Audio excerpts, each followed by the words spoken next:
Nouvelle série de frappes dévastatrices sur le nord de l'Ukraine. Ces attaques ont plongé dans le noir plus de 100 000 foyers et privé d'eau potable une ville tout entière. Un bilan humain lourd, avec une hausse inquiétante du nombre de victimes civiles dans l'est du pays. C'est une image de désolation qui nous attend dans la région de Soumy, dans le nord-est de l'Ukraine. À peine quelques heures après les frappes aériennes russes, les dégâts sont colossaux. Une centrale électrique a été touchée de plein fouet par un drone, mettant hors service une partie cruciale du réseau électrique local. Résultat, plus de 100 000 foyers se sont brutalement retrouvés dans le noir, privés d'électricité.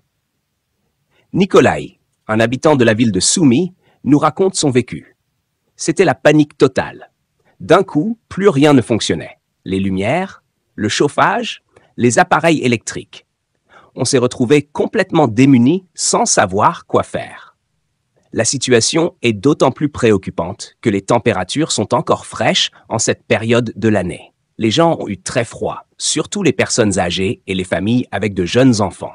C'était une vraie galère pour tous, poursuit Nikolai, encore sous le choc. Mais les dégâts ne s'arrêtent pas là.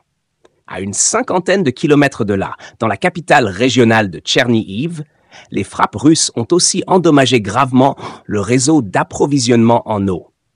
Pendant plusieurs heures, des milliers d'habitants se sont retrouvés coupés du robinet.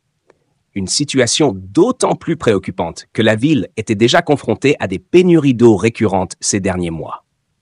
Natalia, une mère de famille de Tchernihiv, nous confie « C'était la panique. On ne savait pas combien de temps ça allait durer. On a dû remplir tous les récipients possibles pour avoir de l'eau, au cas où. C'était vraiment l'angoisse pour nous et nos enfants. »